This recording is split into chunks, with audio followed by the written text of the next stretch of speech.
"Daddy, the monster in my closest is back again," my son said as he shook me in my bed. "We've been over this, Jason. There's no monster in your closet," I muttered, still only half conscious, knowing it was of no use. I thought the monster in the closet was some cliché thing kids only go through in movies. But at least 3 times per week now, ever since we moved into our new apartment, my son comes and wakes me up at 2:30 in the morning. "Yes, there is, Daddy," my son said.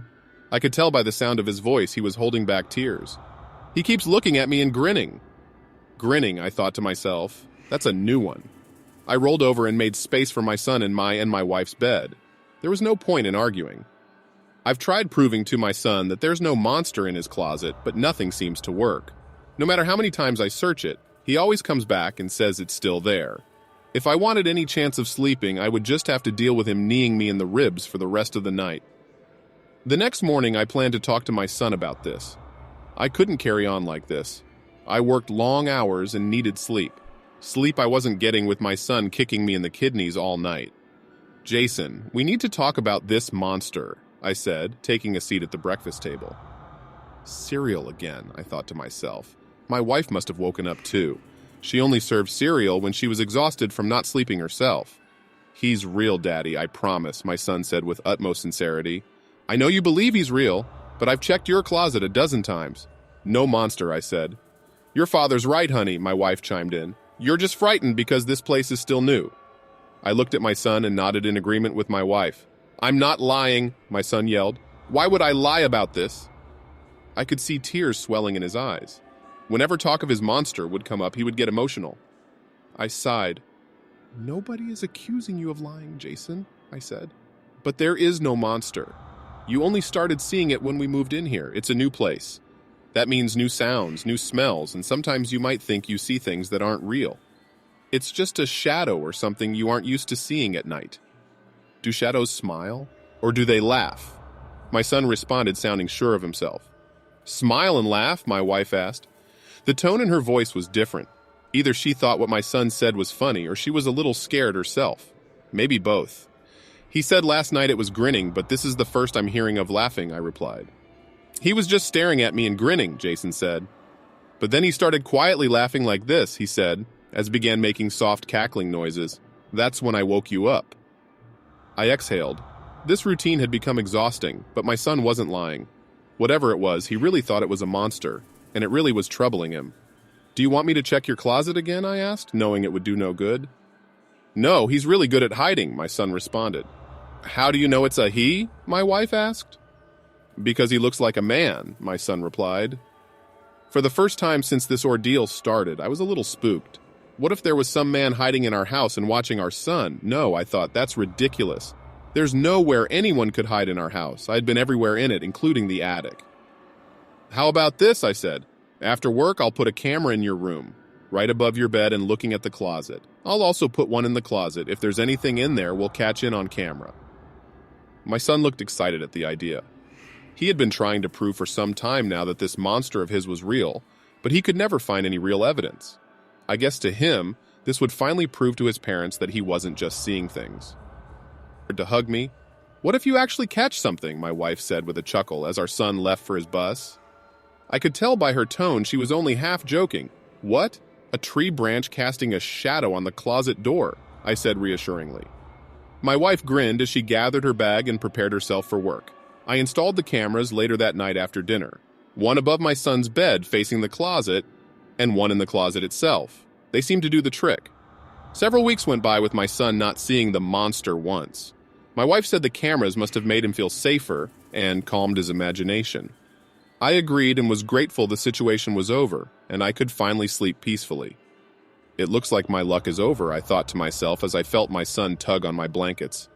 "What is it, Jason?" I asked, hoping he just didn't feel well or something. My son said in a whispered voice, "He's back, and he seems angry about the cameras."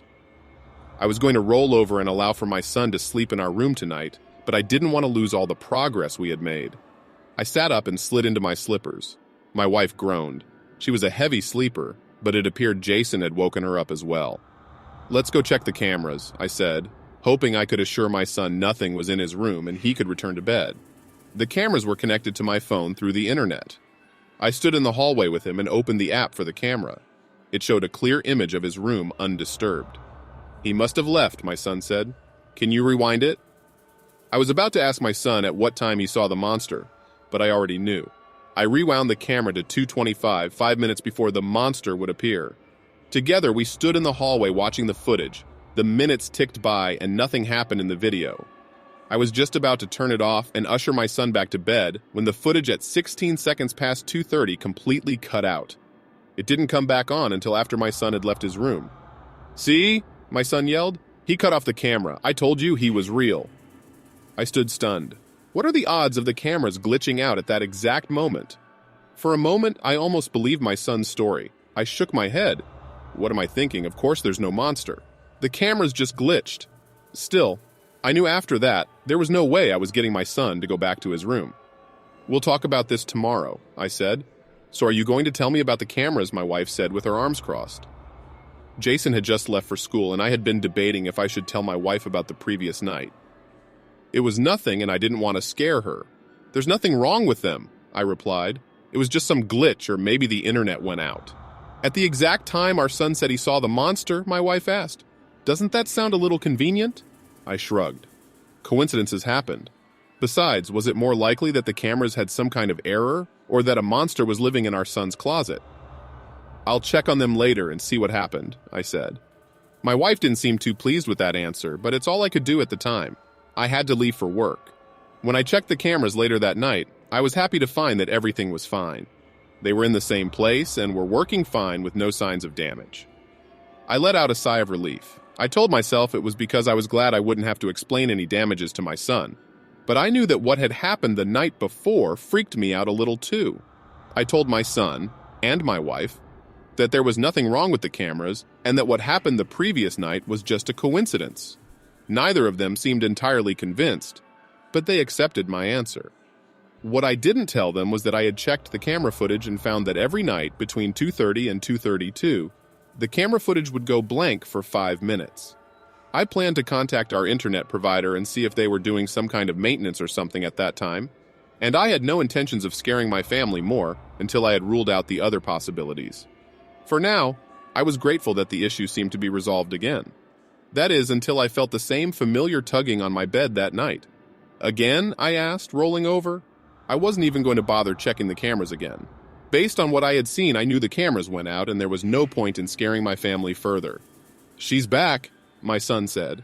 Time for another restless night. Neither me nor my wife pressed the topic further the next day. I told them I checked the cameras and there was nothing there. Of course, I lied. I didn't want to tell them the truth, that the camera footage had cut out again.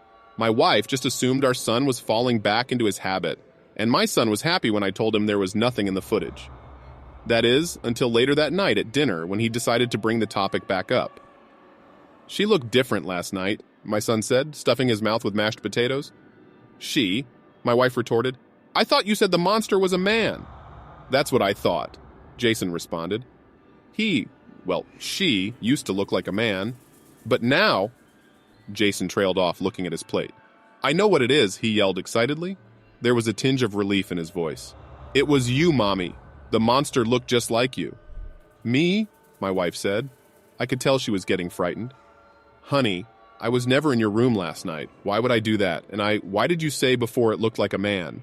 "I can see her better now," Jason said. "I had also put a nightlight in his closet. She looks like you. You must have been pranking me all this time." "Sweetie, why would I..." I cut my wife off before she could finish. I had a new theory, one that finally made sense. "Didn't you say you used to sleepwalk, Elizabeth?" I asked. "Well, yeah, but that was when I was a child," she replied. "I've heard before sleepwalking can return as an adult. Maybe you've been sleepwalking this whole time. That's why..." I cut myself off. I was about to tell them about the cameras being cut off every night. I now theorized that my wife was doing it. She had access to my phone, which meant she had access to the camera app. It made sense, but I still didn't want to tell them. "How come I'm in bed every night when Jason comes and wakes you up?" my wife asked. "Why does he never see me leave either?" That was true and posed an issue for my theory. Still, this was the most sensible explanation so far. I offered to find out the truth. They inquired how I planned to do this since the cameras were useless, but I didn't want to potentially spoil what I had in mind in case it altered the situation. I planned to lay in bed every night and pretend to sleep. hoping to catch my wife leaving for our son's room. I would nap during the day and otherwise just hoped it wouldn't be long until an incident. Just trust me, I told them. I awoke later that night with my son not tugging on my blankets this time, but slapping me in the face. Shit, I thought to myself. I fell asleep. Daddy, please, it's angry. Jason glanced over to my wife's side of the bed. Where's Mommy? I shot up and looked to the side. It's true, Elizabeth was gone. I was right, I thought. It was my wife. She must be in my son's room right now, and I could finally put an end to this nightmare. I got up and made my way to my son's room. When I entered Jason's room and turned on the light, the room was a mess. Also, Elizabeth was nowhere to be seen. The closet door was wide open. Elizabeth! I shouted. Nobody answered. Daddy, Jason said. I could tell he was terrified. I shushed at him and crept towards the closet. I was certain I would find my wife, the monster, sitting inside. What I found instead was nothing. Nothing but a stench. What is that smell? I yelled, pinching my nose. I searched through the closet in search of the awful stench. I found nothing. I was about to give up and go find me wife when I noticed under an old wooden box something red was leaking from underneath. I moved the box and was hit with a smell that caused bile to build in the back of my throat. That, however, was the least of my concerns. I found the source of the smell, a bloody piece of what looked like skin with small pieces of green fabric stuck on. I recognized it as a shirt my son had. Jason, what the hell is this? I said, turning towards him. I stopped halfway and stood motionless. My son, or whatever that was, sat grinning on his bed. His teeth were sharp like that of an animal, and he let out a soft cackle. Yeah? Jason? He continued to cackle. Elizabeth, I screamed as loud as I could. Elizabeth! Just then, my wife entered the room. I frantically pointed at our son. There's something wrong with Jason. I yelped. My wife said nothing. Instead, she just turned and looked at me with the same toothy grin our son had. She began to cackle softly.